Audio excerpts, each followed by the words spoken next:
Welcome to the online platform of Zenith Institution. আমি প্রমিলন মিত, এই ইনস্টিটিউশনের physics ডিপার্টমেন্টের একজন টিচার কাম গাইড। প্রায় 3 বছর ধরে এখানে শিক্ষকতা করছি। আজকের এই ভিডিওতে তোমাদের সাথে class 11 Newton's loss of motion chapter থেকে একটা প্রবলেম ডিসকাস করব। তার আগে আমরা একটা বিষয় একটু ডিসকাস করে নেব, সেটা হচ্ছে ফ্রি বডি ডায়াগ্রাম। দেখে নেওয়া যাক সেই ডায়াগ্রামটা কি। মনে করো এইখানে একটা অবজেক্ট আছে, এই অবজেক্টের মাস হলো m। এইবার এই অবজেক্টের এই ডাইরেকশনে একটা অ্যাক্সিলারেশন হচ্ছে। এর জন্য আমি মনে করছি যে কিছু পরিমাণ নেট ফোর্স এই ডাইরেকশনে কাজ করছে আর কিছু পরিমাণ নেট ফোর্স এই ডাইরেকশনে কাজ করছে।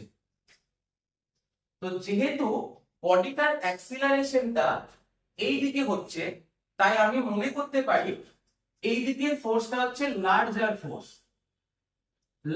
ফোর্স, এবং অপোজিট সাইডে যে ফোর্সটা কাজ করছে অর্থাৎ এই ফোর্সটা, এটাকে আমরা ভাবতে পারি স্মলার ফোর্স। তাহলে আমরা যদি এর ইকুয়েশন অফ মোশনটা লিখতে চাই তাহলে লিখবো, মনে রাখার চেষ্টা করবে, লার্জার ফোর্স এটাকে আমি F1 দিয়ে রিপ্রেজেন্ট করছি, আর এটা হচ্ছে স্মলার ফোর্স, এটাকে আমি F2 দিয়ে রিপ্রেজেন্ট করছি।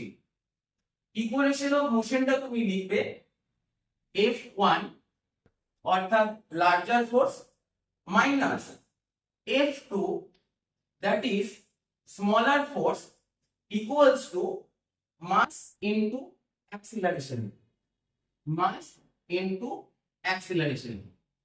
ঠিক আছে। এরপরে চলো আমরা এই প্রবলেমটা নিয়ে একটু ডিসকাস করি। এই প্রবলেমটা হচ্ছে মাঙ্কি রোপ প্রবলেম। কি দেওয়া আছে দেখো প্রবলেমে, বলছে একটা মাঙ্কি আছে, সেই মাঙ্কির মাস হচ্ছে 15 কেজি। এই মাঙ্কিটা এই দড়িটা বেয়ে উপরের দিকে উঠতে চাইছে, তাহলে এই মাঙ্কির অ্যাক্সিলারেশন কাজ করবে ভার্টিক্যালি আপওয়ার্ডস, রাইট? তো মনে করলাম অ্যাক্সিলারেশন হলো a। তারপর কি বলেছে দেখো, বলছে এটি যখন উপরের দিকে উঠছে তাহলে কত টেনশন এই দড়িতে কাজ করছে। তাহলে এইটার জন্য আমরা একটা প্রসেস ফলো করব, যেটা আমরা একটু আগেই করলাম, ফ্রি বডি ডায়াগ্রাম। এখানে অ্যাপ্লাই করি। মাঙ্কির উপরে কোন কোন ফোর্স কাজ করছে দেখো। মাঙ্কির উপরে প্রথমে যে ফোর্সটা কাজ করছে বললাম, সেটা হচ্ছে তার নিজের ওয়েট, যেটা কাজ করবে ভার্টিক্যালি ডাউনওয়ার্ডস, এবং এর ভ্যালু নিলাম mg। আর কোন ফোর্স কাজ করছে দেখো, মাঙ্কিটা যখন দড়ি বেয়ে উপরে উঠতে চাইছে তখন তো টেনশনও কাজ করছে। টেনশনটা কোন দিকে কাজ করবে? Vertically upwards, right? এরপরে আমি চাইছি এর ইকুয়েশন অফ মোশনটা লিখতে। কি লিখবো? একটু আগে শেখালাম আমি যে larger force minus smaller force equals to mass into acceleration. এখানে লার্জার ফোর্স কোনটা হবে? যেদিকে অবজেক্টটা অর্থাৎ মাঙ্কিটা অ্যাক্সিলারেশন করছে, রাইট? তার মানে এখানে টি হবে লার্জার ফোর্স আর mg হবে স্মলার ফোর্স, তাই তো?